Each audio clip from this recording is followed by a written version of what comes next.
Well, hello there, everybody, and good morning.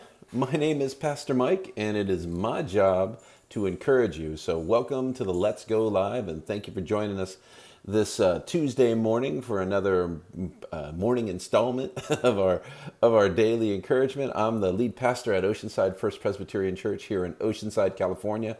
And I hope today you find yourself waking up to good news, good news, that it's going to be a good day. And if not, maybe this start will help you get to that good place, that good day, this good place. I got to check a couple things before we dig in. I want to make sure that we're live and streamy the way we're supposed to be live and streamy. So I always do this. It's just part of my morning routine as we step into here. So I go, oh, look, there's the stream, and there we go. My comments are starting to pop up. So good morning, Dorothy. Good morning, Pat. Good morning, Chris. For all you early arrivers, thank you for being so regular. It's just so being part of the team. There's a lot of folks in our church community that could use a shout out, a comment, a tag in the comments. Because I know there's a few folks that really they're on Facebook, but they don't know how to fully use Facebook yet. So if you know some people that need some encouragement, just add their name in the comments. Just put that @ symbol and their name. Facebook should help you by making, if it's a friend of yours, it should make it work out for you. So anyway, so today we get to talk about something weird. I'm not sure how encouraging this one is. It's just a weird one, right? So. One of my favorite movies of all time is a movie called The Matrix with Keanu Reeves, and it's just an incredible sci-fi movie. I absolutely loved it, and when it came out, it was groundbreaking special effects. So just people had never seen things like that before. But when I watched it as a youth pastor, and thinking, well, how can I utilize this story to tell the gospel? Because there's a powerful gospel narrative in the movie The Matrix. Now, there's a lot of issues with the gospel narrative in the Matrix, but the people who wrote it intentionally used lots and lots and lots of scriptural references all throughout that movie. And so, if you haven't seen that, and if you're not listening for it, you'll miss it. But if you're listening for it, you'll hear a story about someone who came to sacrifice for everyone else, to save the people of Zion, the holy city. It's a pretty powerful story with really great special effects. But ultimately, in the Matrix, what you find out is that all these people, this whole story, this whole thing. Spoiler alert, team! This is a big spoiler alert. You find out that it's all a simulation. None of it's real. None of it. It's all inside of a computer program. Everything that's happening is inside of a computer program. And so that has caused a lot of people a lot of consternation, a lot of stress. Even Elon Musk, who is an inventor extraordinaire, the maker of the Tesla cars, and now planning on going to Mars, has speculated on, well, could this all be just a simulation? Could this all be a video game for some type of higher being, and we're just stuck in it. We're the NPCs in this game, and we just get to mill around, and we don't know anything that's going on. And as I think about that, I was like, okay, how do I flip that and make that encouraging? Well, I'm not really sure I can. And I want to point out, because things are really strange right now. These are the strangest moments of existence. There was a video game that I used to love playing called SimCity. SimCity, you would build your own city. You would start with your infrastructure and your telephone wires and your roads, and then you'd build your houses around it.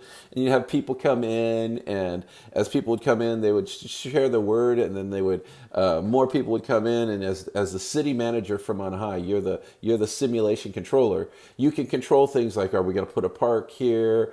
Are we going to widen the places where there's traffic? Are we going to raise the taxes and that makes people unhappy and they start to leave? Are we going to lower the taxes, which means you can't provide the services, which means people are going to be unhappy, and they're going to leave? So you have this, you're battling all the time trying to figure out what's the perfect balance of services and taxes, and you're battling all the time figuring out how to make sure the city works. But then they throw in this thing. It's so good. It's so good. They throw in this option so that you can throw in natural disasters at your city that you've created. And so you can have aliens, you can have monsters, you can have earthquakes, you can have tornadoes, you can have all of them happen at the same time. And because of all the craziness that's been going on in our world this last year, people are really speculating again. Is this a simulation? Is this the real life? Is this just fantasy? Even the writers at Queen were trying to figure that out in Bohemian Rhapsody. So I just want to tell you that if it is a simulation, let's make it the best simulation we can. All right, let's live the best life you possibly can. Let's go around working for the best ends that you can possibly work toward, as opposed to working toward the worst ends. Right, working toward things that are destructive, working toward things that ultimately hurt and injure other folks. You get to make that choice. You get to make that choice as a non-player character, an NPC, or as a player character. Because I think in this story, as we talk really about real life, that in some degrees, as you look at a story of faith, you see that God is the one that set everything in motion, right? And the question is, do you believe that God set everything in motion, is now stepped back, he's spun the globe, and he's letting everything play out? Or do you believe that God is intimately engaged and involved with what's going on in the world? And I don't know what your image or picture of the divine or the big controller in the sky is, even if you think this is a simulation. What I believe is that God is involved intimately with his people. And God has set things in place that are just, this is the natural way that our world operates. And with that means there are consequences to the way the world operates. The question I remember getting in apologetics was, when a tree falls in the forest and it falls and it crosses the road, and that tree falling causes a car to crash, did God make that car crash? Did God tip that tree over and cause it to cause that family to crash? And the answer is yes and no. Right? It's yes and no. God did put the systems in place, but did God cause it to topple onto the car? No. The Earth's rotation, age of the tree, the wind, termites, beavers, we don't know. There could have been a whole bunch of other contributing factors. On the other side of that is God intimately involved in responding to our lives, to our daily comings and goings. And the rational part of me wants to say, no. God doesn't operate on an intimate level. God doesn't operate that way. He doesn't show up like that. But the longer I follow, the more I see God engaging people in that way. God speaking to people in that way. God meeting people in their toughest, worst, hardest moments. Scripture points that out over and over and over again, that it's often in those darkest, worst times that God shows up and shows out in the biggest possible ways. And I think that many of us need to remember that God does show up. And he does show up in an intimate way. And God does answer prayers. And he is there for you. He's been there for you before, and he's going to be there for you again. And we've got to remind ourselves of that. So just like in that Sim City illustration, as the guy that would play the game and I'd unleash the monster, and the monster was always Godzilla, which was just made me laugh. It was so good. I was also the one that put things back together. Right, I would always rebuild the city. Thankfully, in SimCity, I don't think people died. It's just little tiny people, little tiny characters. So I would always be the one that puts things back together. And I believe that God is in the process of putting things back together. I believe we're in a moment in our world where it feels as if things have fallen apart, because I think we've built things too much on ourselves and not enough on the idea that there is a God out there. And when we build things too high, I think we're at that Yertle the turtle moment. Where they're just stacking turtles on top of turtles, so that we can be a little bit closer, be the most powerful thing in the world.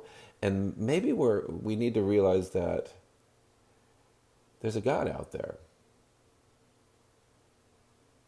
and that God out there loves you, cares for you, and wants the best for you, and wants to remind you that you're not God. I don't know. I don't know. I mean, I don't want to I don't want to turn this into a preachy moment because I am a pastor. So I'll stop it right there. I'll stop it right there. So this morning, again, we're at that point where we're getting ready to. I'm getting ready to kick you out, and head off to the rest of your day. And I want to check my comments right now. So I'm popping into the commentary here. Yeah, yes, Mark. Neo was the one. I love how that plays into it. Neo. There's a lot of imagery in that movie that really, really, really, really, really, really, really points to Neo being a Christ image in that story. Thank you, Pat. Penny is always checking in. We have a bunch of friends in the house today. If you notice the shoes in the background, Joey has some friends that have spent the night. Good morning, Barbara. Thank you for hanging out with me this morning. I'm super honored. Good morning, Anna. Good morning, Gail. Good morning, Tiffany. And Mark says the conflict has created strong contrast between what people realize is right. I think now more than ever that we're seeing that strong contrast between what we think is right and what God basically builds into us as right. There's so much that's happening, right? There's so much going on around us that one we need to be praying that God would be intimately engaged in the ongoings of not just our life but our world, and two, we need to be living out that grace that we've all experienced as opposed to living out the wrath. We live out the grace that we've experienced and share it with the other people, because I believe that's grace and truth that actually changes people's lives. And that's why I'm here every morning. Really, as I'm encouraging you, I'm trying to give you a little taste of grace and a little taste of truth every day, so that you might be hungry for that more and more and more, so that you'll know that Jesus is the fullness of God's grace, and Jesus is the fullness of God's truth. Whoop, I just gave away my mission statement right there. Right? That's kind of who I am. That's why I'm here, is I want people to know that, and I want to encourage you to step into that. And if that means today is your day to get outside and take a walk, make it happen. If that means today you're going to drive your car to Costco just to stare at people and watch other people go by, go for it. If that means you're going to go to the beach and walk along the beach, because there's nothing against walking along the beach, and you can do that still socially distanced without a mask. If someone tells you need a mask, just put your mask up. And according to today, you can even make a political statement by wearing or not wearing a mask. I don't care about that. I just want you to have the best possible day you possibly can. So remember these things, right? Remember these things. One, I don't want to number them. So just remember these things. God's love for you is true. It is so true. It is worth building your life on. It is the foundation of everything that we do here in the Let's Go. Everything we do in the church, the big church, is built on God's love.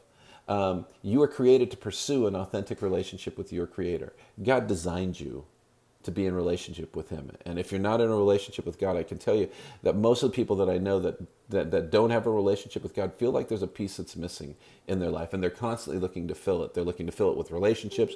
They're looking to fill it with sometimes they're looking to fill it with booze. Sometimes they're looking to fill it with meaning, like I'm doing something meaningful in my work or my job.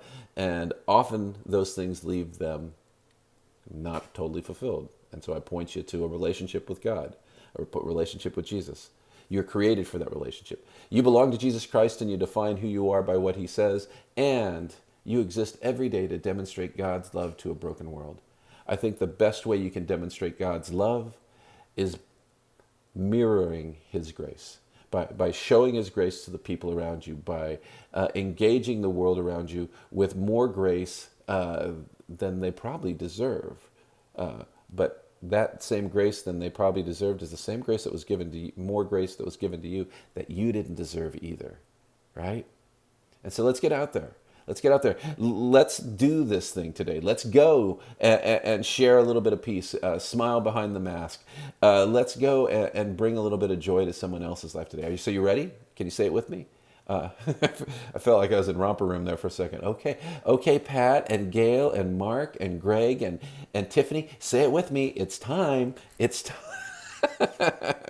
Let's go, team. Let's go. Let's go. Let's go. Hit share, hit those hearts, make it happen. I'll talk to you soon. God bless you guys. See you tomorrow at 8 a.m.